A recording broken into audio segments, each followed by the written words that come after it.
Jesus ele vai vir para cumprir as profecias do Antigo Testamento, certo? Mas como eu falei para vocês, o povo estava muito com a expectativa muito alta em relação à chegada do Messias. Sabe por quê? Porque eles sabiam de dois fatos importantes. O povo sabia de dois fatos importantes em relação à vinda do Messias. O primeiro, eles sabiam a data. Não sabiam? Gente, é difícil. Inclusive, eu escrevi em caneta permanente lá naquele lugar lá, para não apagar nunca mais, tá? Porque não me avisaram, mas é caneta permanente, então Deus abençoe essa obra-prima, certo? Isso, vão ter que comprar um outro quadro. Mas enfim, nós sabemos a data de quando ocorreria o sacrifício. Tudo que é visível passa. Isso aqui também. Talvez um álcool e uma bela de uma esfregada resolva isso. Então nós temos a data, mas nós não temos somente a data da vinda do Messias. Nós também temos o quê? O local. O local de nascimento do Messias, que seria em Belém. Belém, que é a cidade de Davi, onde Davi nasceu, certo? Então nós temos data e local bem específicos. E quando estava chegando a essa época, o que aconteceu com o povo? Começou a ter aquele burburinho, aquele blá blá blá, aquela falação que está chegando a época do Messias. Por isso que quando Jesus ele chega, todo mundo está naquela expectativa e alguns vão perguntar para Jesus: tu és o Messias? É tu que deveria vir? Ou a gente tem que esperar outro? Inclusive, eles perguntam primeiro para João, né? Depois eles perguntam para Jesus, João Batista. Depois perguntam para Jesus, porque a expectativa era muito grande, porque a data e o local estavam já firmados. E aí Jesus começa a pregar e tudo mais, e faz o seu ministério, o pessoal... Tem um momento quando ele multiplica os pães, que é interessante. Quando ele faz a multiplicação dos pães, se você ler o texto um pouquinho para baixo, diz que o povo tinha pego Jesus para fazer o quê? Proclamá-lo rei. Eles já estavam querendo colocar a coroa em Jesus e proclamá-lo rei. E diz o quê? Jesus fugiu, ele escapou, ele deu um jeito de sair do meio do povo porque não era a hora dele. A grande tentação, do meu ponto de vista, de Jesus, claro que está lá no deserto, mas a grande tentação de Jesus, sutil, foi quando Pedro falou para ele: não, tu não vais para a cruz. Ali vamos assim dizer, o auge da tentação de Jesus, porque Jesus veio para a cruz. Nessa primeira vez ele veio como cordeiro para a cruz. E aí ele repreende Pedro, diz: afasta de mim, Satanás, porque discute das coisas dos homens e não de Deus. Vocês conhecem essa história. Bom, após isso, tem uma hora que os discípulos chegam para Jesus e dizem: quando tu irás falar sobre as coisas que irão acontecer para que o Senhor se torne rei? E aí eu quero que você abra agora em Mateus 24, que é esse o contexto. Mateus, versículo 24.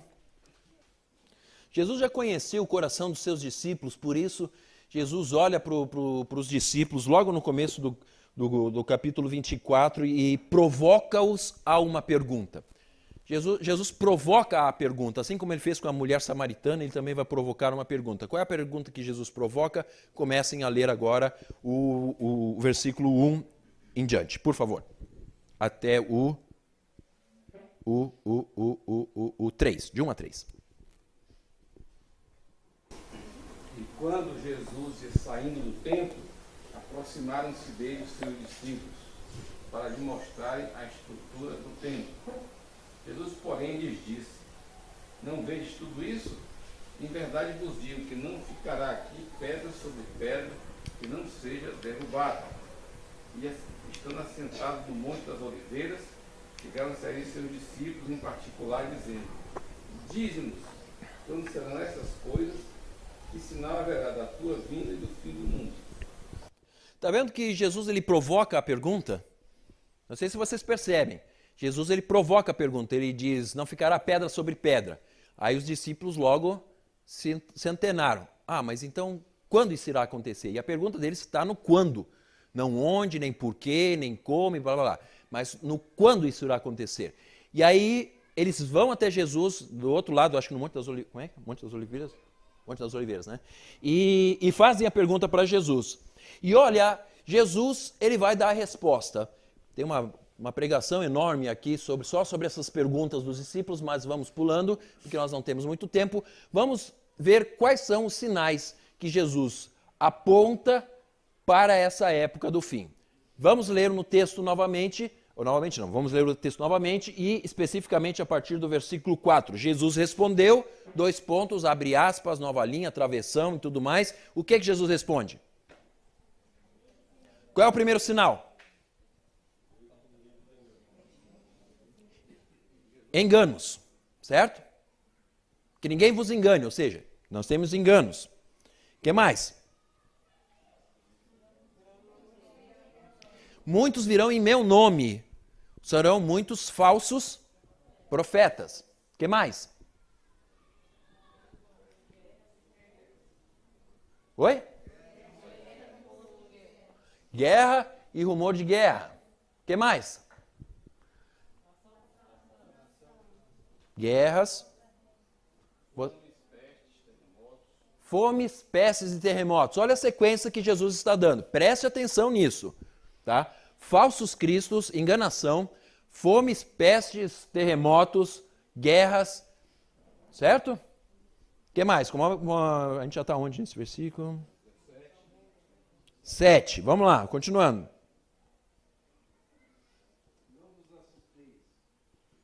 Por quê? Esse é um marcador que nós temos que deixar claro. Tudo isso que Jesus está falando até agora, todos esses pontos, é apenas o quê? Princípio das dores. É tipo assim, gente, isso aqui é uma introduçãozinha básica para a minha volta. Tá? Isso aqui é a sinopse, é o começo. É apenas um vislumbre de como será. Então marque bem esses pontos aqui. Falsos cristos, guerras, fomes, terremotos e pestes. Se você estiver anotando, se você depois tirar uma foto, nós vamos fazer uma comparação com Apocalipse e vocês vão notar que, incrivelmente, Mateus 24 e Apocalipse são basicamente a mesma estrutura, a mesma ideia e a mesma sequência, por sinal. Ok, depois disso nós temos o quê? Qual é a próxima linha de sinais? Perseguição e escândalos. Consegue ver isso no texto? 9 e 10. Percebem isso no texto? Perseguição e escândalos. Escândalos vindo de onde? Quem está escandalizando e quem está escandalizado? O escândalo vem da igreja, né? E também desses falsos irmãos que estarão dentro da igreja. Qual é a próxima linha?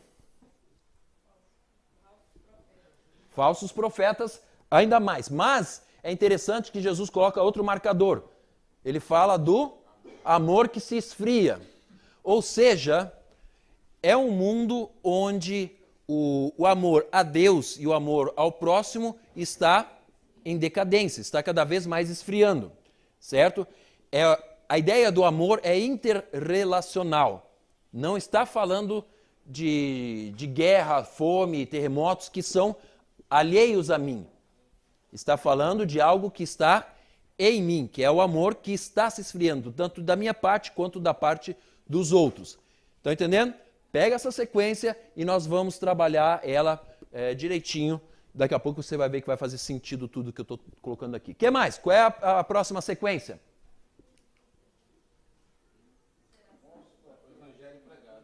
O evangelho pregado, mas é um evangelho pregado a todo mundo, toda criatura, todas as pessoas. Nesse contexto aqui, apesar do amor se esfriando, e eu quero que você marque isso daqui, a salvação, a pregação da salvação de Cristo chega até os confins da terra, nesse contexto.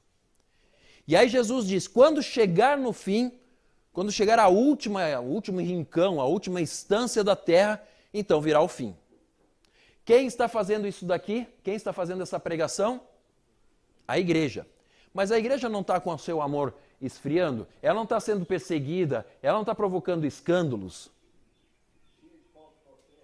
cheio de falsos profetas. Mas essa igreja é uma coisa que nós vamos ver talvez amanhã com certeza, né? Amanhã, é uma igreja, não uma igreja derrotada, contaminada e destruída, mas uma igreja triunfante. A igreja, ela não perde essa guerra. Apesar de todos os 7-1 contra nós, a igreja vai virar esse jogo. A igreja é vencedora. A igreja não perde, porque são as portas do inferno que não prevalecem contra a igreja. Não é o contrário. A igreja não está se defendendo, a igreja está atacando.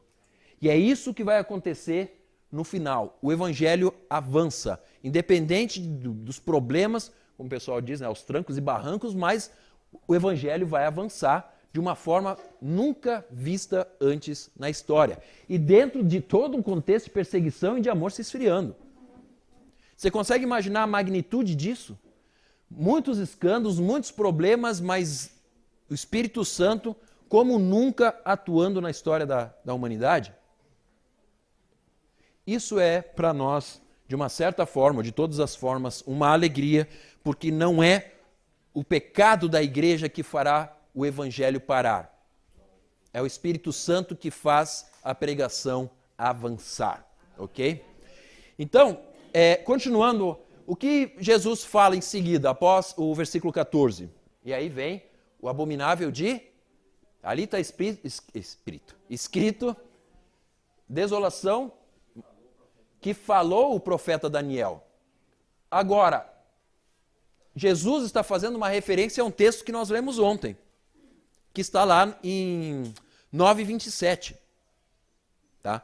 Guarda isso daqui. Vai ter, antes da salvação, antes da pregação em todo o mundo, virá esse cara aqui. Enquanto esse cara está aqui, o evangelho está avançando. Então, não é que acabou aqui, veio o fim, aí depois veio um Daniel, as pessoas que se perdem nisso daí. Ué, mas já não veio o fim? Aí depois tem outros problemas de novo? Não, Jesus está apenas dizendo, olha, pegando um caminho alternativo, né? Está dizendo, e será pregado o evangelho e aí virá o fim. Mas ele volta para a linha principal e começa a falar sobre o abominável da desolação lá que está em Daniel. Então, nesse contexto de perseguição, escândalos, o amor que se esfria, vem o abominável, vem aquele que é o que nós chamamos vulgarmente de anticristo, mas a palavra não é correta dizer anticristo, porque anticristo é o espírito que já está no mundo, conforme diz João. Esse abominável, ele se levanta contra tudo que é de Deus. Tá? Não é necessariamente, a gente chama ele vulgarmente de anticristo, mas o texto não está falando. O texto está falando do abominável, o não sei o que, da desolação de Daniel. Isso. Tá? Mas tecnicamente não está falando a palavra anticristo. A gente pode chamar, mas tecnicamente não. Na sequência, Jesus, ele traz a palavra... Qual a sequência aí? Vamos ler o texto, por favor, porque eu estou aqui. Quando, pois, vendes a abominação da desolação de que falou o profeta Daniel, está no lugar santo, quem bem entenda, então se estiverem na Judéia, fujam para os montes. E quem estiver sobre o telhado, não desça a tirar alguma coisa de sua casa. Quem estiver no campo, não volte atrás a buscar as suas vestes. Mas ai das grávidas das que amamentarem naqueles dias. Orai para que a vossa fuga não aconteça no inverno, nem no sábado. Porque haverá então grande aflição, como nunca houve desde o princípio do mundo até agora, nem tampouco há de haver. Ok, a ideia é de grande aflição ou grande tribulação. Isso significa dizer que nesse período em que esse abominável de Daniel estiver lá, o mundo vai passar por grande aflição, por grande tribulação, por grandes problemas. Então, vejam que existe uma sequência aqui nas palavras de Jesus. Ele diz, então, logo após, depois, desta forma, ou seja, ele vai progredindo com os problemas. Por isso que ele falou aqui, no começo, que era apenas, até aqui, era o princípio das dores. São coisas externas, mas conforme o tempo vai avançando, cada vez fica mais interno no ser humano o problema. O problema não são os terremotos lá fora, agora é o amor que se esfria. O problema não são as guerras lá fora. Agora são os falsos profetas e eu acreditando em falsos profetas. E por aí vai, e por aí anda as coisas. Até o ponto de termos um abominável se levantando contra a igreja. E veja, ele está falando de Jesus agora que ele introduz a ideia de grande tribulação. O próximo passo, um pouquinho mais para baixo na sequência, versículo 29, porque até o 28 ele vai falar basicamente sobre tribulação. Versículo 29. Logo depois da aflição daqueles dias, o sol escurecerá, a lua não dará sua luz, as estrelas cairão do céu, as potências do céu serão abaladas. Logo após a tribulação, qual tribulação? Essa tribulação é essa aflição aqui. Após esse momento, nós temos o quê? Sol, luas e estrelas. Vocês conseguem ver que mudou o foco? Onde é que está o foco agora? Está no cosmos, né? Está no céu, está no geral, certo? Já não é mais o ser humano, não sou mais eu, mas o foco de Jesus agora volta-se para a criação, certo? E depois, Jesus fala que após haverem problemas de ordem cósmica, ou seja, no Sol, na Lua, nas estrelas e no próprio planeta, lógico, nós temos o quê? Um sinal. Qual é o sinal que Jesus... Por favor, a leitura ainda na sequência. Então aparecerá no céu o sinal do Filho do Homem, e todas as tribos da terra se lamentarão, e verão o Filho do Homem vindo sobre as nuvens do céu, com poder e grande glória. Olha só, existe um sinal. Então verão o sinal do Filho do Homem voltando, né, para a sua igreja, para buscar o seu povo. Estão entendendo que na sequência de Jesus, tudo isso aqui está acontecendo e logo após o problema das estrelas, Sol, Lua, etc., nós temos um sinal. E é esse sinal que diz Jesus está chegando, Jesus está voltando. E ele fala, por fim, que quando virem o sinal nos céus, ele enviará os seus anjos para buscar o seu povo, não é isso? Tá? Não é o Jesus que vai vir de um em um aqui para pegar, não, é os anjos. Afinal de contas, também tem patentes aqui, né? A patente superior não vai sair catando todo mundo. Ele manda para os seus subalternos, eles que façam o trabalho aqui na terra. Tá? E depois, ainda se aparecer, o que diz aí? O tambor de trombeta, elas juntarão seus escolhidos, desde os quatro ventos de uma outra extremidade dos céus. Percebam que o grande sinal final é uma trombeta. Jesus fala, tocará uma trombeta, e aí tudo está consumado no sentido que ele ressuscitou os mortos, buscou seu povo e etc. E qual é o próximo sinal?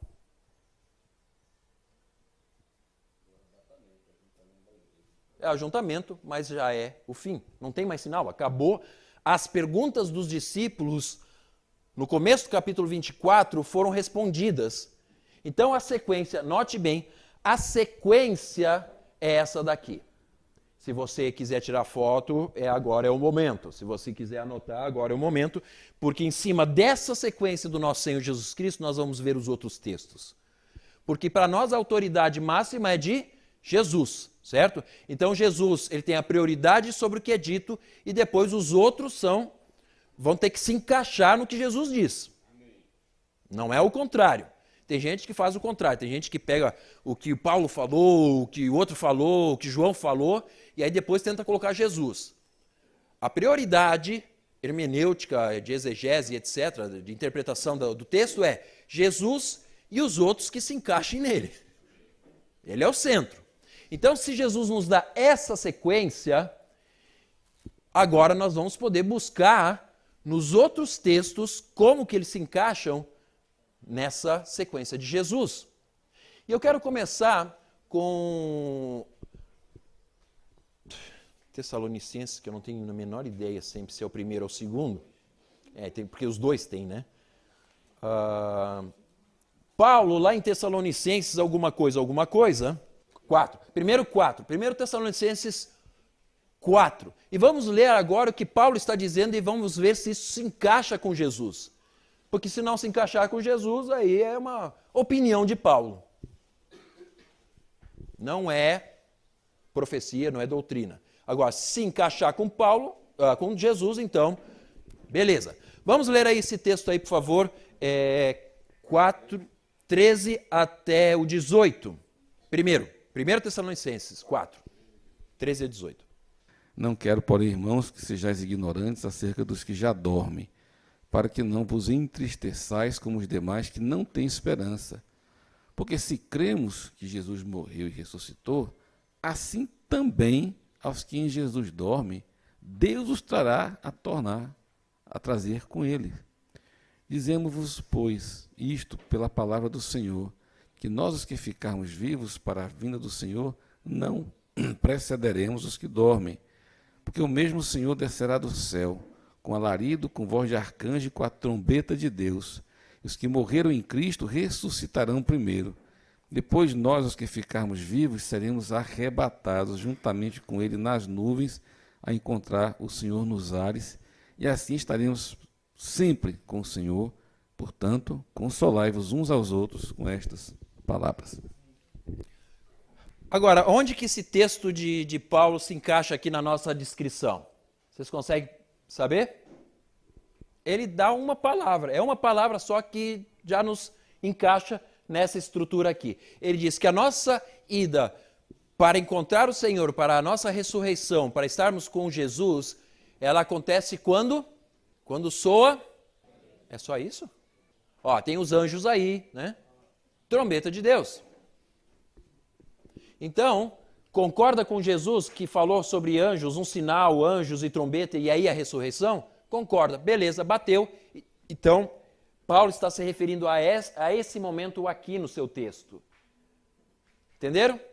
Pegaram essa daqui? 1 Tessalonicenses 4, 13 a 18, está marcado aqui, ó. Exatamente aqui. Ok? Agora, se nós vamos para 2 Tessalonicenses 2, do 1 ao 12, por favor, mais uma vez, para que fique registrado no nosso...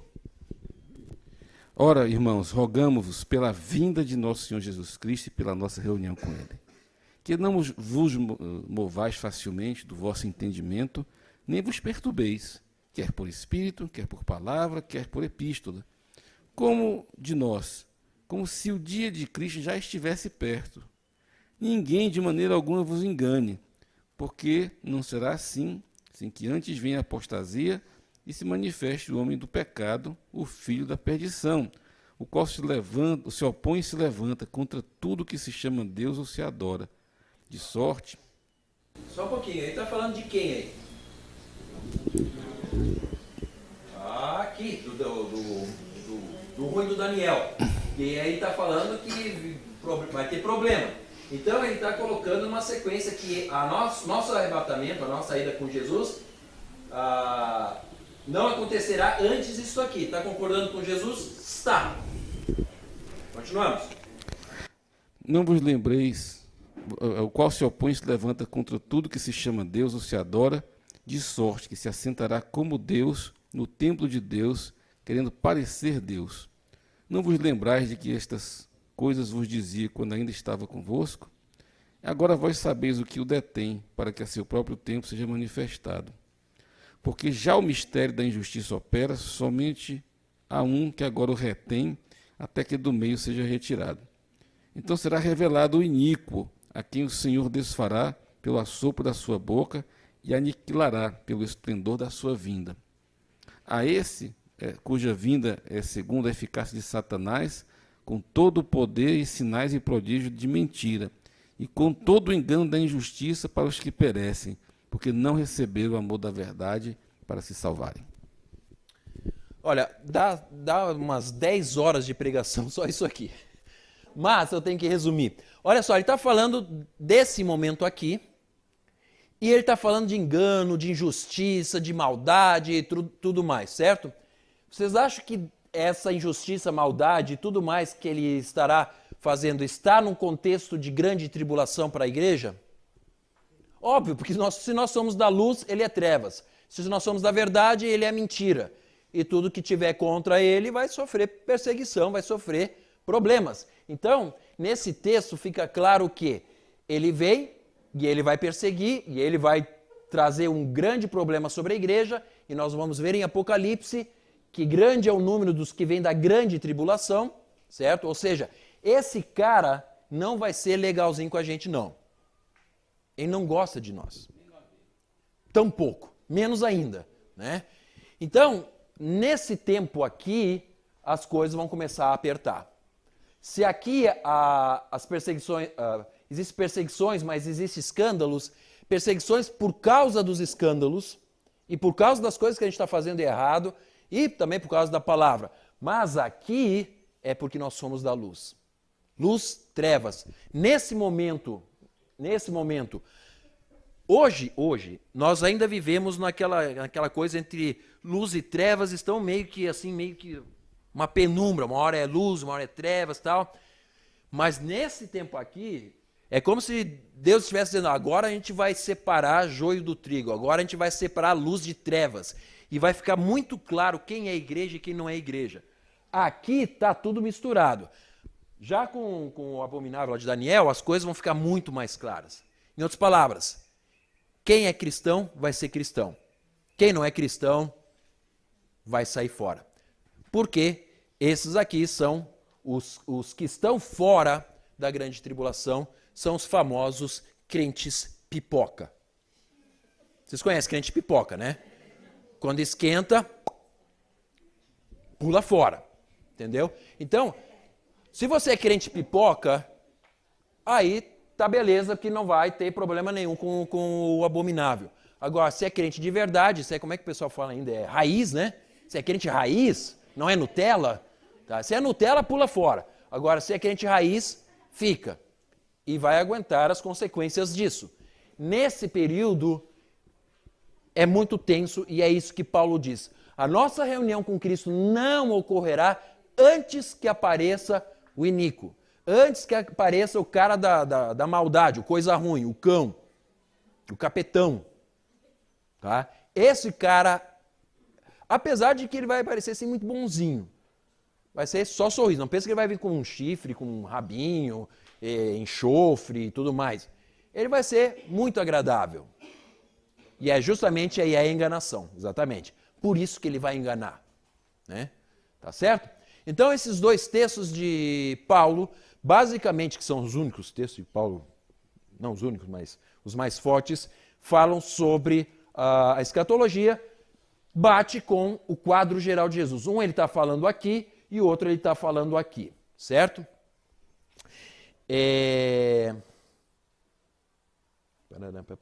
Ok. Só que tem uma coisa, tem um detalhe aqui. Esse quadro de Mateus não está completo. Esse quadro de Mateus não está completo, porque não estão aqui em Mateus, não estão registradas todas as palavras de Jesus. Se formos para Lucas, nosso amigo Lucas, no capítulo 17 e no capítulo 21, nós temos uma descrição um pouco mais pormenorizada de alguns textos. E se vocês lerem agora o 21, 24 de Lucas, Lucas 21, 24, tem uma informação que não está em Mateus. Vamos lá para Lucas 21, 24. E o que está nos dizendo o nosso prezado doutor, amigo Lucas? Lucas 21, 24. E cairão ao fio da espada, e para todas as nações serão levados cativos. Jerusalém será pisada pelos gentios até que os tempos dos gentios se completem. O que nós temos uma outra informação muito importante, talvez a informação mais importante em termos de cronologia, diz que Jerusalém será pisada pelos gentios, até que o tempo dos gentios se complete. E isso está num contexto da volta de Jesus. E se vocês lerem esse contexto aqui, está entre a grande tribulação e o sol, a lua, as estrelas. Então, nós colocaríamos esse pequeno a mais, esse trecho a mais de Jesus em Lucas, exatamente nessa posição, aqui no contexto de tribulação, mas antes das catástrofes cósmicas. E preste bem atenção. Se vocês pegarem todas essas aqui, basicamente, todas elas, em maior ou menor grau, em maior ou menor magnitude, ocorreram ao longo da história. Todos ocorreram. Se vocês pegarem, por exemplo, a abominação assentada no templo, no ano 70, quando os romanos destruíram Jerusalém, antes de destruir o templo, eles ofereceram porcos e fizeram sacrifícios abomináveis no templo e colocaram lá uma estátua e tudo mais para profanar o templo de Jerusalém. E depois eles destruíram o templo no ano 70 do primeiro século. Isso significa dizer que, de alguma forma, teve abominação no templo.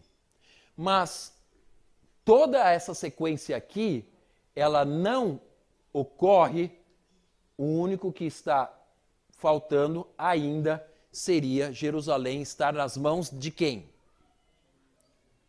Não estar mais nas mãos dos gentios, estar nas mãos dos judeus. Agora, isso vou trazer para nós aqui.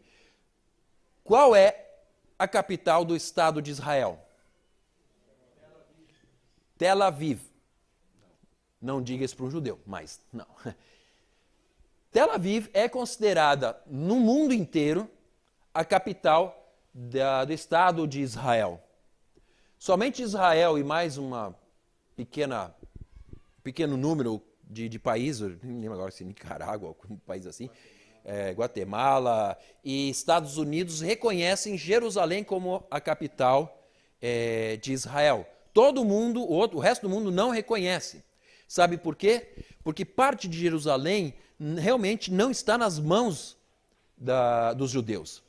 Não sei se vocês sabem, mas se vocês olharem uma foto de Jerusalém, tem a parte lá onde que tinha o templo, né, que se chama da esplanada do templo, e tem aquela famosa mesquita, não é mesquita, é o Domo da Rocha, mas não é uma mesquita, é um santuário do Domo da Rocha, que tem aquela abóbada dourada, que é o cartão postal de Jerusalém. Então, aquela área que é uns 500 metros por 100 metros, eu não me lembro agora exatamente o tamanho, mas aquela área, aquele retângulo, não pertence a Israel, pertence à Jordânia. Administrativamente, aquele local pertence ao país do lado, que é a Jordânia. Um judeu não tem direito sobre aquele espaço territorial. E outra parte, um quarto da parte de Jerusalém também pertence a... Como é que é o nome lá? Não é Palestina lá, a Autoridade Palestina. Tá? Então Jerusalém hoje, ela não é 100% dos judeus. E não é de estranhar, porque Jesus disse que depois da destruição do templo, ela permaneceria nas mãos dos outros até que isso daqui tivesse em voga, ou seja, tivéssemos o abominável, tivéssemos perseguição, e aí nesse tempo Jerusalém se tornaria capital verdadeira de Israel. Pergunto para vocês, qual é a maior briga que existe no mundo hoje? Por Jerusalém. Não é por poços de petróleo, o pessoal briga por isso também, poços de gás e tudo mais, mas a luta mais insana que existe é por Jerusalém. Se vocês olharem politicamente hoje falando, Jerusalém é uma pedra de tropeço para todos, porque os árabes e os judeus estão brigando para saber quem é que é o dono daquilo lá, e quase estão provocando guerras aí toda hora, e quem sabe, humanamente falando só, uma terceira guerra mundial pode ocorrer por causa de Jerusalém. E aí eu pergunto para vocês, o que tem em Jerusalém de tão importante? Nada. Se você olhar, Jerusalém não é uma cidade simplesmente, uma cidade. Bonitinha até, tem umas coisinhas ali e tal, mas é uma cidade. Não tem nada assim que você diga, uau, isso é um motivo para que eles estejam brigando. A não ser questões que envolvam muito mais do que o material, muito mais do que simplesmente os olhos podem ver. Tem questões espirituais e uma delas é o que Jesus está dizendo, que é um dos gatilhos para a sua vinda. Enquanto Jerusalém não for dos judeus, o processo da volta de Jesus está interrompido. A última semana de Daniel, a 70, não começa até que Jerusalém esteja nas mãos dos judeus. Meu amigo, o dia que sair a notícia que o mundo reconhece Jerusalém como capital dos judeus, começa a contar porque o bicho vai pegar. O gatilho é Jerusalém, não é Israel. Israel foi criado em 1948, já está lá. Já estive lá, muito bonito, muito legal, mas nada ocorreu, Jesus não voltou. Então, isso significa dizer que a cidade de Jerusalém é o gatilho. Por isso que você vai ver nos noticiários, hora não é, bomba explode, bomba destrói e tudo mais, eles estão brigando. O dia que pararem de brigar por Jerusalém, aí o bicho vai pegar. Muito provavelmente, porque esse cara, não Daniel, né, mas o abominável de Daniel, vai colocar paz e vai dar Jerusalém para os judeus, e aí vai ficar tudo tranquilo, paz e segurança, como disse Jesus. E eis que virá repentina destruição. Quando tudo parecer que está bom, quando o mundo estiver feliz da vida, porque não tem mais problema lá no Oriente Médio, segundo Jesus, é aí que o bicho vai pegar. É aí que a coisa vai ficar ruim. Então, se você quer saber quando que Jesus vai voltar, é só esperar Jerusalém ser capital de Israel. E não sei se vocês notaram, mas nos últimos meses, cada vez mais forte está a ideia de Jerusalém se tornar verdadeiramente a capital. Toda a questão aí da nossa política do Brasil e tudo mais, de reconhecer Jerusalém como capital, Brasil reconhecendo, Estados Unidos reconhecendo, muitos outros países vão ter a tendência de reconhecer Jerusalém, e é um processo sem volta a isso. A gente só não sabe quanto tempo que isso leva, mas o dia que o mundo reconhecer, começa o relógio de Deus a contar. Estão entendendo? Então, viu a notícia? Começa a se preparar, porque o bicho vai pegar. Mas olha só, isso não é tudo. Isso não é tudo. Se nós formos para o livro de Apocalipse, e agora eu quero que você abra lá em Apocalipse, não sei o que eu vou pregar amanhã, porque hoje eu já vou acabar com Apocalipse. Mentira, não vou fazer não. Tem muita coisa para falar em Apocalipse. Então eu tenho que começar Apocalipse hoje. Apocalipse vai dar uma luz sobre isso daqui muito interessante. Abriram em Apocalipse? Apocalipse capítulo 1. Qual é a descrição de Apocalipse capítulo 1? Ok, antes disso, vamos voltar para cá. Por que nós não entendemos Apocalipse quando nós lemos? Porque você não teve aula com o Lealdo. Agora você vai entender.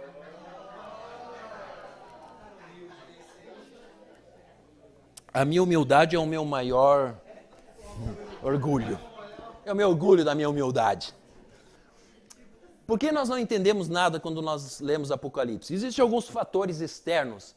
Por exemplo, nós temos, como brasileiros principalmente, uma deficiência enorme para interpretação de texto. Não sei quanto a vocês, mas quando na escola entrava interpretação de texto, eu já... Ixi, caramba. Gramática até ia, mas interpretação de texto eu achei que eu tinha entendido. Eu só fui entender que eu não entendi nada depois que a professora me mostrou o quanto eu não entendi do que eu deveria ter entendido. Então, só eu, né? Com certeza. Então, nós temos deficiência para interpretar textos. Ainda mais um texto mais complexo, aí que não entende nada mesmo. Mas outro ponto também é uma linguagem própria do gênero. Tá? Isso aqui não é Caverna do Dragão, não. Tá? Isso aqui é uma... Não, eu sou da época do Caverna do Dragão. Voltava correndo para casa para assistir Caverna do Dragão. Educação física acabava, corria para casa para assistir às 11 horas. Mas, enfim, não vamos falar. Porque tem dragão, tem besta, tem de tudo. né? Mas é uma linguagem própria que nós temos que, com o tempo, entender. E agora vocês já estão habilitados a entender um pouco mais, porque nós lemos alguns textos do Antigo Testamento. Tá? Agora você fala, tá aqui, ó, não sei, mas já vi isso aqui, aquilo, tá. Então, é isso daí. Então, é uma linguagem própria do gênero. Se você começa a ler Apocalipse, tipo assim, comecei a minha vida cristã ontem e a primeira coisa que eu vou fazer é abrir a Bíblia aí em Apocalipse, esquece que não vai funfar, não resolve, tá? Não vai dar certo, né? Por causa de todo um pano de fundo que tem aqui. E por causa que está involucrado com textos do Antigo Testamento. E nós vamos ver isso exatamente daqui a 2 minutos. E por fim, o livro de Apocalipse está em camadas. Não, eu preferi colocar um bolo em vez de cebola. Porque cebola já dá uma reação negativa. Um bolo, todo mundo já, um bolo, morango e tal, né? É muito mais bonito, muito mais apetitoso. Foca mais, exatamente. O pessoal olha, chama atenção, como é que foi feito, do que é, e etc. Fica mais próximo da minha realidade, né? Afinal de contas, eu não como cebola assim, né? Eu olho as camadas da cebola. Você vai pro bolo, vai ver o que tem naquele bolo, e etc. Apocalipse é assim, gente. Apocalipse está em camadas, e vocês vão perceber isso logo, porque existem marcadores dentro do texto de Apocalipse. E eu vou demonstrar para vocês os marcadores das camadas. Tá? Tem a primeira camada, a segunda camada do bolo, aí depois tem um recheiozinho aqui, e aí o bolo mesmo e outro recheio. E eu vou mostrar para vocês os marcadores. Quer ver onde é que são os marcadores? Os marcadores estão em algum lugar aqui das minhas anotações, que eu perdi agora. Alô? Alô? Não, estão marcados, estão aqui.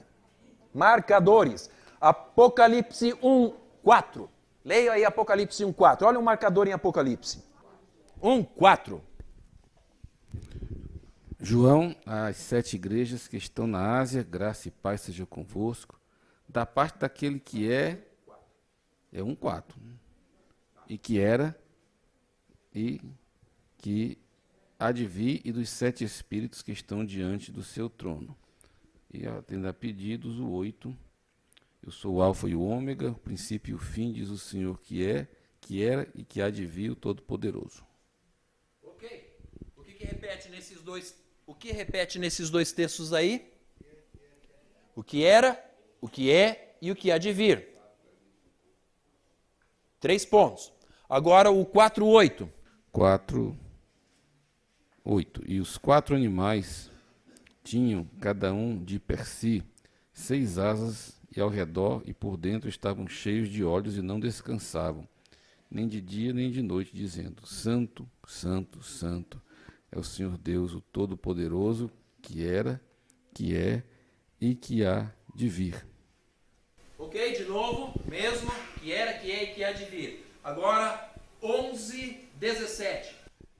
Graças, dizendo: Graças te damos, Senhor Deus Todo-Poderoso, que és e que eras e que hás de vir, porque tomaste o teu grande poder e reinaste.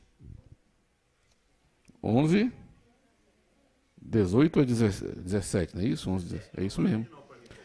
Dizendo: Graças te damos, Senhor Deus Todo-Poderoso, que és, que eras e que hás de vir, que tomaste o teu grande poder e reinaste. E começou a reinar. Então o marcador aqui já não é mais a ideia do que virá. É aquele que passou, começou a reinar. Então o capítulo 11 fecha a primeira camada. Entenderam? Do capítulo 1 até o 11, você tem a ideia de um Cristo que está por vir, que está por vir, que está por reinar, vai começar a reinar. E no capítulo 11, começa a reinar. Isso significa que essa camada fechou. A partir do capítulo 12, ele reseta, vai lá para o início e começa a contar a mesma história, só que de um outro ponto de vista. É a segunda camada. Ficou confuso isso ou eu tenho que repetir de novo? Vamos fazer um desenho, a gente vai dançar aqui na frente, pular, cantar, fazer alguma maneira para você entender. O capítulo 1 a 11 é uma camada. O 12 até o 22, até o 20 é uma segunda camada. E depois do 20 ao 22 é uma terceira camada. Tá? Então não adianta, não dá para você ler o livro de Apocalipse numa sequência como se fosse cronológica.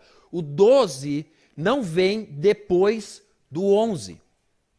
O 12 é como se você pegasse o 12 e agora joga aqui para o início de novo e começa a contar a mesma história de um outro ponto de vista. Se você entender isso, o livro de Apocalipse se torna muito mais fácil. Porque daí o 12 vai em paralelo, 13 vai em paralelo com o outro, eles vão em paralelo, vão em paralelo com os versículos, os capítulos anteriores. Então, primeira camada do 1 ao 11, a segunda camada vai do 12 até o 19. E aí a cereja do bolo é o do 20 ao 22, que ele não é uma camada, ele é a parte. Que aí ele já é quando Cristo já está reinando. Então até o 11 é quando Cristo começa a reinar. Depois, até o 20 até o 19 é quando Cristo começa a reinar. E aí o 20, 21, 22 já é o reinado de Cristo por si só. Difícil, vamos de novo. Do 1 ao... É uma camada e depois tem a outra camada. Se agora você começar a ler, vamos fazer assim, um exercício. Você quer saber a história? Leia do capítulo 4 de Apocalipse, no caso, ali onde começa mesmo a história, né, porque antes é sobre as cartas para a igreja, mas do capítulo 4 até o 11 é toda uma história. Depois, do 12, é a mesma história, mas de um outro ponto de vista. Em outras palavras, não sei se é pecado eu perguntar isso para algumas pessoas aqui, mas eu vou tentar fazer isso daqui, tá? Quem assistiu Rei Leão 1? Rei Leão, aquele do Leão, Rei Leão. Ok. Quem assistiu o Rei Leão 3? Lembra do 3? Do Timão e Pumba? O que está acontecendo naquela história ali? A metade não entendeu, mas a outra metade vai entender. É a história do ponto de vista dos outros. Então, é a mesma comparação. Você tem uma história aqui e a outra aqui. E o 2, no caso, seria a continuação. Quem entendeu, entendeu. Quem não entendeu, sinto muito. Tá?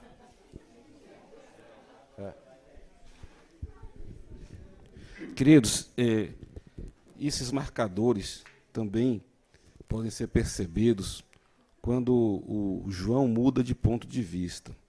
Então, se você pegar o capítulo 4, verso 1, João estava narrando as coisas do ponto de vista da terra da igreja, que é os capítulos 2 e 3. Ele está como que plantado na terra, conversando e vendo as igrejas. O capítulo 4, 1, confirmando essa divisão que o Lealdo propõe, então, abre-se uma porta no céu e uma voz diz para o João, sobe aqui. Então, exatamente, é um marcador de que o 2 e o 3 é as igrejas, terrena e profética também. Mas o 4:1 é como se João fosse arrebatado para o céu e passasse da perspectiva do céu a narrar. E se você ler o 12:1, João é colocado de volta à terra e diz, eis que eu olhei e vi no céu. Então ele não está mais no céu. Então esses marcadores que o Lealdo propõe também estão nessas diferentes perspectivas da narrativa. Porque a partir do capítulo 12, Cristo não está reinando. Parece um contrassenso, que no 11 ele reina, no 12 não está reinando de novo. Ele volta, dá o reset, né, e começa a pumba. O pessoal lá, entendeu? Então, se isso ficou claro, podemos todo mundo ir embora, porque eu estou satisfeito. Agora, se você ainda não está satisfeito com tudo, eu continuo. Vamos continuar. Já que a maioria se silenciou, o pessoal da fome não se pronunciou, continuamos. Então, olha só. Qual é a sequência da primeira camada? A primeira camada tem saudação inicial. João, Jesus, candelabro, ele está descrevendo a visão que ele está tendo e dando autoridade ao texto que vai seguir. Então, a primeira é uma saudação. Até vou sair da frente para não aparecer na foto, para não estragar a foto, né? O 2 e o 3 são as cartas às igrejas, para quem estava endereçado àquele livro, esse livro que nós temos de Apocalipse. Mas a história mesmo, a história do que está acontecendo, começa no capítulo 4, que fala sobre o trono de Deus. E veja, por que ele começa com o trono de Deus? Porque é ali que tudo começa. O ministério de Isaías, por exemplo, começa, no capítulo 6 de Isaías, começa vendo o Deus da glória. E não poderia começar a história de outra forma, a não ser com o Deus da glória, porque ele é o manda-chuva do que nós chamamos história. Tá?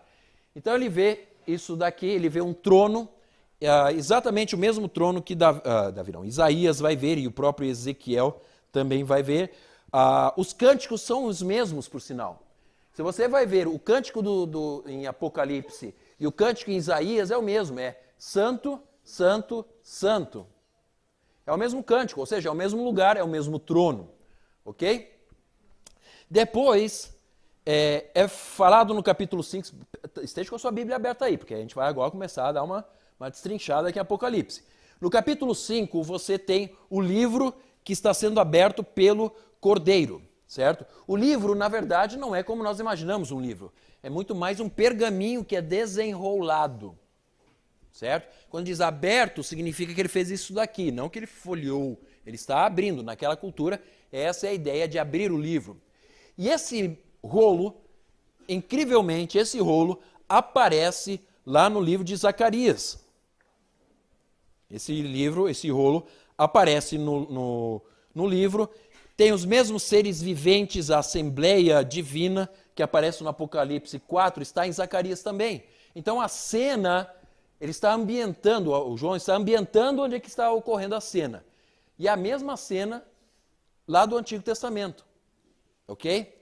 E a primeira coisa que ele vai ver é o Cordeiro que é digno de abrir o livro. Nenhum outro foi achado no céu digno de abrir o livro. Porque é ele, o Cordeiro, que controla os tempos. É ele que controla a história. É ele que controla o universo. Ele é o único digno de pegar esse livro e quebrar os selos e ler o livro. Tá? Então vamos lá. Quando começa o capítulo 6, começa falando exatamente sobre os selos. E perceba quais são os 4 primeiros selos. No capítulo 6. Me digam aí, quais são os 4 primeiros selos? Ele está com um livro, são 7 selos, ele abre o primeiro selo e ele vê o quê? Um cavalo branco. Esse cavalo branco, qual a característica desse cavaleiro? Olhei e eis um cavalo branco, e o que estava sentado sobre ele tinha um arco, foi-lhe dado uma coroa, saiu vitorioso para vencer. Em algumas traduções você vai ter como vitorioso. Então não é. Alguns vão interpretar isso daqui como Cristo. Alguns vão interpretar isso daqui como a igreja. Mas pode ser que não seja. Pode ser que não seja. Tanto faz se você interpreta como igreja ou como o mal, é interessante que está saindo para vencer. Então, uma conotação pode ser tanto negativa quanto positiva, certo? Pode ser para bem ou para mal. O segundo é qual? Cavalo vermelho. E esse cavalo vermelho tem uma característica. Vermelho lembra guerra, morte, sangue. E esse cavalo está representando o quê? Guerra. Certo? Terceiro. Que cor que é? Preto. Ele representa morte, fome. Certo? O quarto. Amarelo, ou cor de... Isso mesmo. O terceiro é fome e o quarto é morte e inferno. É morte, basicamente, né? Agora, pegue as palavras de Jesus, que ele diz o que virá e quais são os sinais da Ai, agora fugiu a palavra. Não. Quais são os sinais que são apenas os princípios das dores? Não é os mesmos desses cavaleiros aqui? Então, os primeiros 4 selos é exatamente as primeiras palavras de Jesus. E olha só, ele diz que abriu os 4 primeiros selos e aí parece que dá uma pausa, ele coloca como uma unidade. Não dá a mesma ideia de o princípio das dores? Dá um bloco de princípios das dores? E depois tem um 5º selo, que está à parte. Qual é o 5º selo? Perseguição contra a igreja. Qual é a sequência que Jesus está dando no seu texto, depois do princípio das dores? Não era enganação, não era apostasia, não era esfriamento e também perseguição? Está na mesma sequência do que Jesus disse? Está, o 5º selo está na sequência. Os 4 primeiros e o 5º bateu com o que Jesus disse, inclusive na ordem. 6º selo. Você tem os poderes abalados, mas não destruídos. Se você pegar a sequência, de novo, de Jesus, bate com a sequência de Apocalipse, do sexto selo. Então, o que Jesus disse está retratado nesses selos aqui, só que de uma outra forma, uma maneira mais poética, ou sei lá, que realmente aconteceu, mas enfim. A ideia é que Jesus descreveu e os selos estão na mesma sequência. Isso quer dizer que as duas coisas são o mesmo ponto. Estão entendendo? Estamos juntos ou está difícil?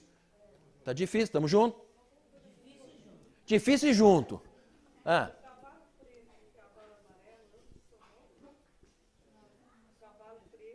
Um é fome e o outro morte. Isso. Agora deixa eu perguntar uma coisa para vocês. Isso não é lógico? Onde há guerra, existe fome.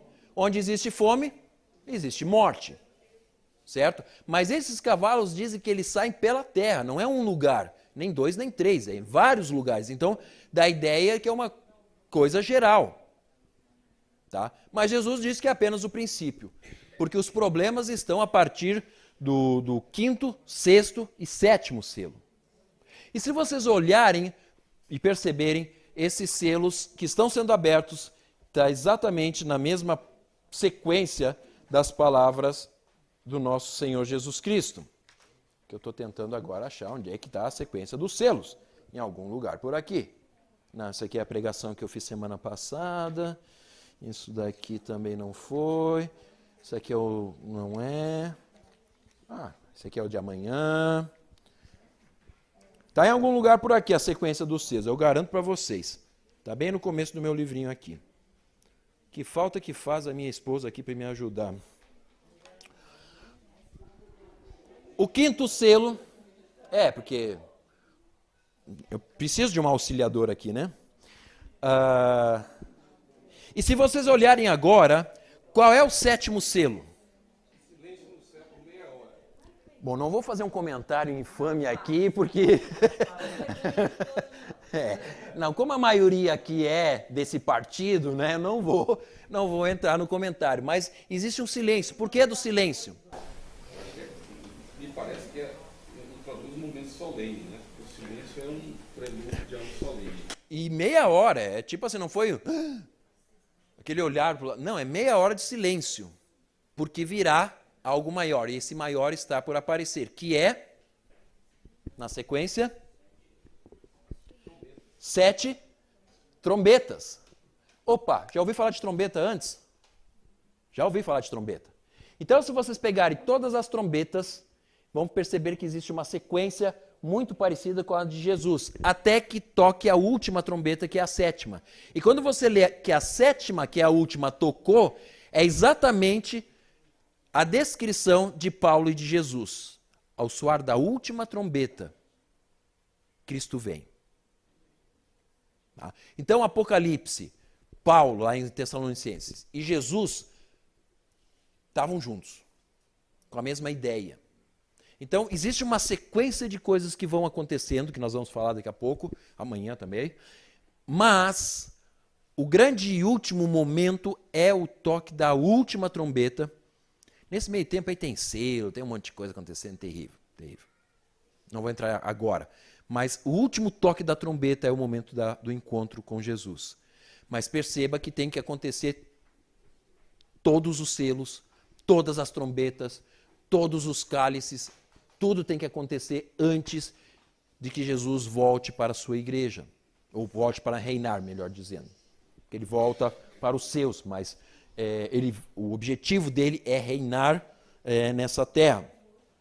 Ok, vamos lá, continuando, porque nós estamos com... É mais 1h15, né, que nós temos. Mas olha só, o capítulo 7, meus irmãos. Capítulo 7, nós estamos falando dos selos que estão ocorrendo aí, mas o capítulo 7 fala uma coisa interessantíssima. Qual é o selo que é o capítulo 7 agora? É o 1? Primeiro?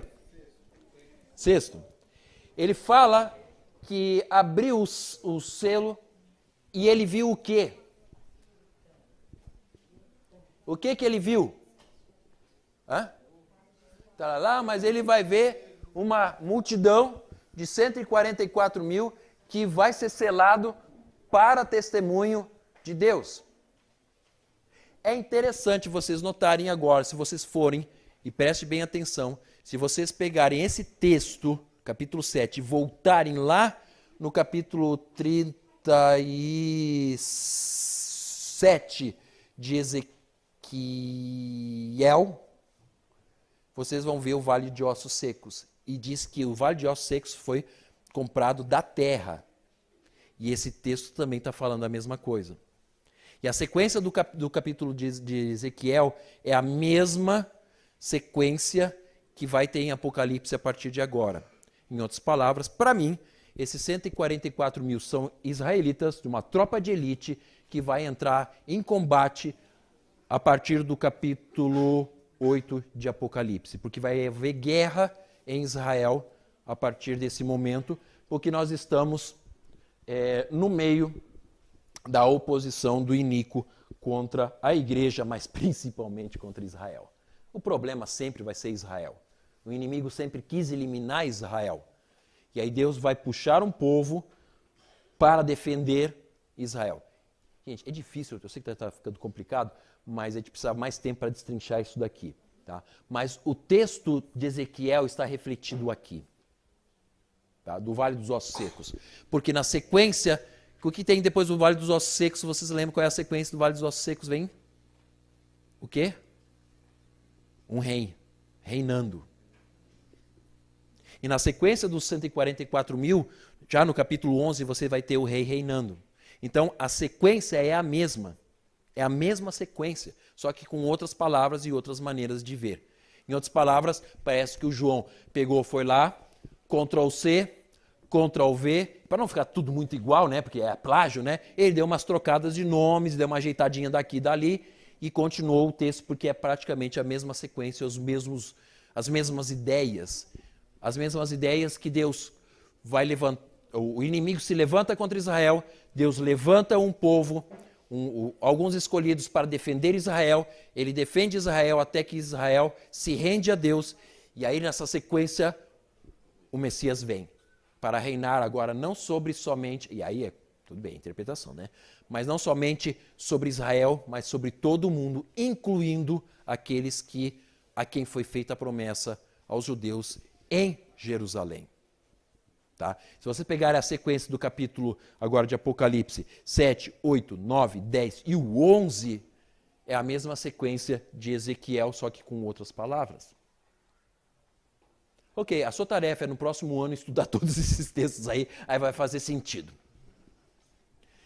Assim, acabando a primeira camada, eu posso dizer para vocês que após a tribulação, após os problemas todos que vão acontecer, e vejam o que vão acontecer, estou acabando, pastor, calma. As trombetas, inclusive, são... Qual é a primeira trombeta? Como é que você chamaria essa primeira trombeta aqui? A primeira trombeta fala sobre se é uma saraiva, se é algo que vem de cima para baixo. Exatamente, certo?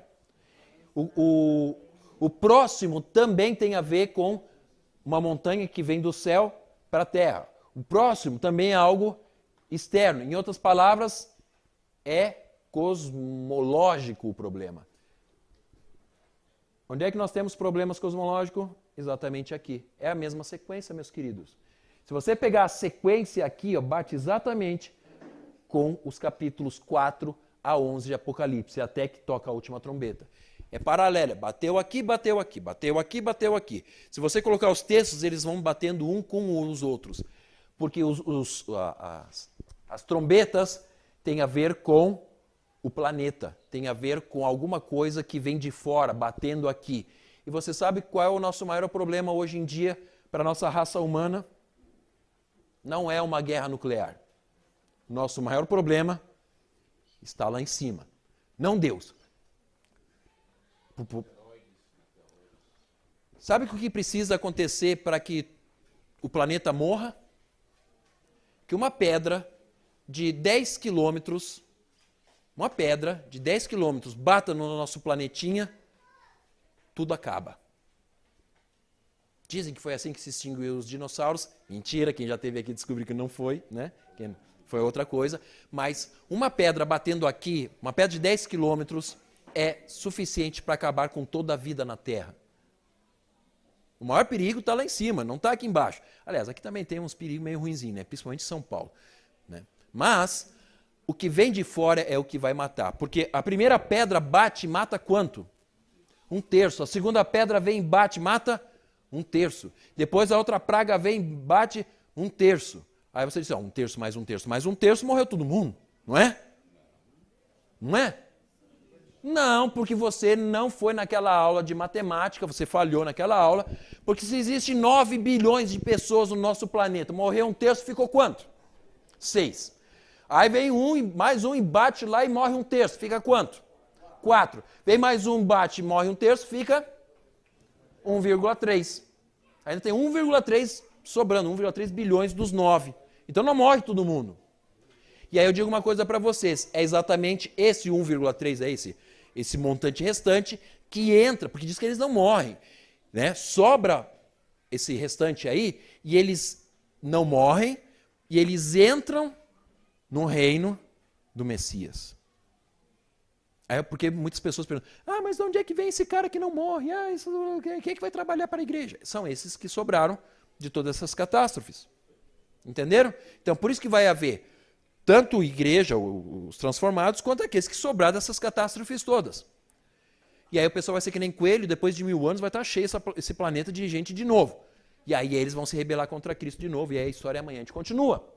É simples ou não é simples? Tá vendo como é simples? Não sei por que confundem o Apocalipse, né? Depois você pega a gravação aqui e escuta tudo de novo. Talvez fique mais claro. O importante é notar aqui que em toda essa tribulação, em todos esses desníveis e problemas, dificuldades que vai acontecer, jamais Cristo abandonou a sua igreja ou abandonará a sua igreja. Esse é o ponto, né? É como o pastor estava falando aqui antes, né? Nós estamos na igreja e nós temos que estar atentos para Cristo, estarmos atentos para a vontade dele, e a vontade dele não é coisa. A vontade dele são pessoas. Isso que faz nós sermos igrejas, certo? Isso que nos faz ser corpo. Porque Deus está preocupado com pessoas. Quando diz que ele amou o mundo, não é que ele amou esse mundo aqui. Também amou, mas ele amou pessoas. E o que Deus quer fazer no final das contas é um plano muito maior do que eu e você possamos imaginar. O que ele tem nas mãos, o que ele tem preparado para nós, o que diz, eu acho que é Paulo que fala, né? Que nem olhos viram, ouvidos ouviram, e jamais penetrou, passou um vislumbre, uma ideia, uma luzinha na nossa mente do que Deus tem preparado para aqueles que o amam. Então, tudo que ele tem preparado, gente, é muito grande. Tá certo que nesse meio tempo aí vai ter uns probleminha bem pequenininho, mas vai ter problema. Mas bem-aventurados, conforme diz o livro de Apocalipse, são aqueles que perseveram até o fim, porque eles receberão a coroa. E a igreja vitoriosa é a igreja que nós vamos falar amanhã de manhã, a igreja de Jesus Cristo. Ok?